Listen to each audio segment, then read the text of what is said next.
Hi guys, welcome back to my channel. This is Emma Tutorials. Okay, now today's video is for those who are preparing for WASC, those who are preparing for GCE, the November-December GCE exams. Okay, those who are preparing for WAEC, please watch this video attentively. You know that this year a lot of people did not do well in English, and I'm here to help you. If you are going to take the exam in November, please watch this video attentively. And actually, like some of you may already know, I actually participated in WAEC coordination this year, and I was able to see lots of mistakes that students make that make them not to actually do well in essay writing, because where many people have problems is in essay writing. Okay, that's where many students have problems, and I'm going to help you tackle one aspect of essay writing. Okay, so we're going to look at how to write introductory paragraph of an expository essay. Okay, expository essay has to do with the question that tells you to write an article suitable for publication, maybe in dailies or in your school's magazine, an article that is suitable for publication. No such questions. You might have seen them in the past questions if you've not taken any WASC exam before, or if you have taken WASC exam before, and I'm sure you saw a question like that. So what you're expected to write in that session is an expository essay, and this is very important. And the first thing you have to do before you even start writing the essay is to fully understand the title, the topic of the essay. You have to fully understand the topic of the essay, because when the examiner feels you don't understand the topic, you're not going to score over 3 over 10 in content. Okay, because in content you're going to be marked not more than 3, and content contains 10 marks. Okay, so you're not going to score more than 3 if you don't show full understanding of the topic. So you have to first start by trying to understand the topic you are asked to write on. Then that's the first thing. The second thing, after you've understood the topic, then brainstorm. You have to brainstorm. Think of how you're going to tackle the question, what you're going to write. Okay, let's say you are being asked to write an essay that talks about the need to establish school gardens or farms. Now you have to fully understand what the topic is about. Then you brainstorm. Okay, what are the reasons, what are the needs, what are the benefits? You have to brainstorm and think of the points you're going to make in the body of the essay. And after you brainstorm, now it's time for you to put your pen on your answer script by writing. It's time for you to start writing. So first thing you're going to do is to write the title of the essay. You're going to write the title of the essay, and your title should be capitalized. Don't underline. Centralize the title. Let the title be at the center of the page, and make sure that your title is capitalized. The title should not be underlined. I hope that is clear. Okay, now after the title has been written, the next thing is to start writing the essay. All right, remember you're going to write 450 words, not less than 450 words. So you have to actually think and learn how to expand each paragraph. You really have to think of how to flesh out each paragraph, okay, to ensure you get the 450 words, and write each paragraph the way it should be written. Okay, not just fleshing out the paragraphs.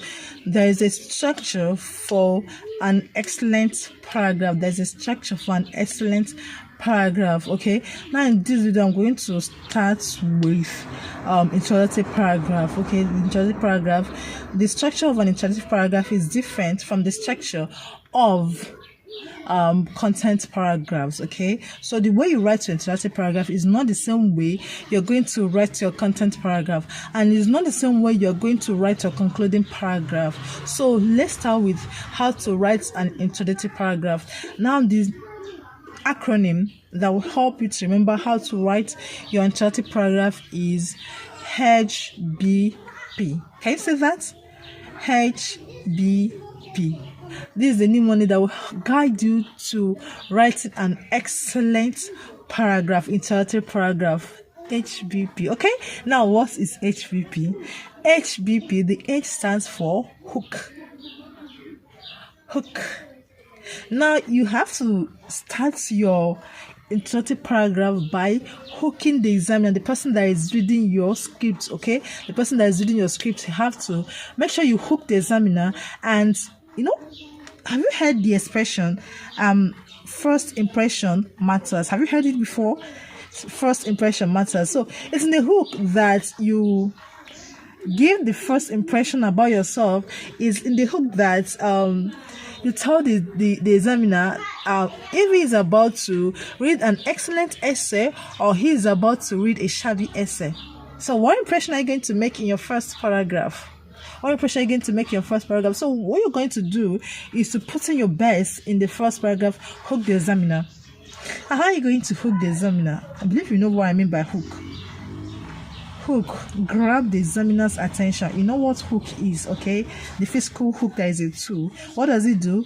To grab something. So when I say hook, I mean grab the attention of the examiner. Grab the attention of the examiner. All right, how are you going to achieve that? Now there are three ways of achieving that. Now you can do that by asking a question. Okay, you can do that by beginning the paragraph with a question. You can do that by stating a fact or statistics. By stating a fact or a statistics. And you can also do that by using anecdote. By anecdote, I mean, short account of a scenario. Okay, just narrate a short story, just short account of a scenario. That's an anecdote. All right, so these are three ways you can hook the examiner. Let's say, for example, we are asked to write on the topic. Okay, the topic I talked about before, the need to establish school farms or gardens. Okay, now how do you hook your examiner? If you are given this kind of topic, how do you hook your examiner? Well, you can say something like, imagine a school where learning is beyond the four walls of the classroom and textbooks, and students are able to connect with nature. Okay, now that is a hook. You are asking your examiner to do something to imagine. All right. You can also say over 50% of private schools in Nigeria, do not have gardens or farms, and this is a disturbing trend. Okay. I still remember the summer holiday I spent in a community garden, planting seeds, caring for nursery crops, and harvesting fresh produce. Okay, now this is an anecdote. You just recounted a short scenario. Okay, find a way to hook your examiner, make him or her interested in reading your essay. Okay, now we have learned how to use the H. Right? The hook. Now the next thing is to provide a background.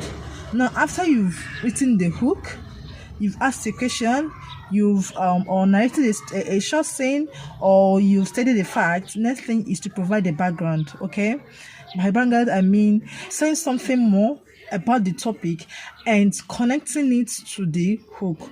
Saying something more about the topic which will connect to the hook. That is the background. Now let's take, for example, I still remember the summer holiday I spent in a garden, in a community garden, planting seeds and caring for nursery crops and harvesting fresh produce. Okay, this is the hook. Thinking about this makes me wish that many schools can replicate this type of garden in their schools, because it has lots of benefits to the school and to the students. That is the background. Okay, thinking about this makes me wish that many schools can establish such gardens in their schools, because it has lots of benefits to the school community. Okay, so you can just flesh out the hook and make sure you connect it to the topic of the essay. Remember, the essay's topic is the need to establish school gardens or farms. Okay, so just flesh it out. Let the next sentence to the topic and connect it to the hook. All right, now after that, the next thing, okay, we have gotten our H, we have gotten our B, and next one is P. Okay, now P stands for point. What's your point of writing this essay? Okay, what is the examiner going to read? Why are you writing this essay? So that's what you state, HBP. That's what we're going to state in the P. Okay, now you can simply say, in this essay, I'll explore why it's needful for schools to establish farms and gardens. In this essay, I will explore the reasons why it's important for schools to establish farms and gardens. This essay explores why it's crucial for schools to establish gardens or farms. Or you can say this essay that highlights the needs of having a school farm or a school garden in schools. Okay, so these are ways you can actually state your point. So HBP, let's start from the hook. I still remember the summer holiday I spent in a community garden, planting seeds, caring for nursery crops, and harvesting fresh produce. Thinking about this makes me wish a lot of schools can establish similar gardens in their schools. In this essay, I'm going to explore the benefits of having a farm or a garden in schools. So let's say just a simple way. You can I've said a lot of things, you can put them together and produce a good introductory paragraph. Okay, so I want to stop here today. The next one, in next video, okay, it depends on how many likes I get on this video. Okay, if you found this video helpful, make sure you like it. That will help me to know if you want more lessons on how to write a good essay. Okay, because I would like to teach in the next lesson how to write the content paragraphs, okay, using the PO method. So depends on the number of likes I get on this video. Thank you very much for watching, and please leave a comment for me at the comment section. So I can know what you think about this video. Thank you very much for watching, and I will see you guys again very soon in another video. Thank you and bye.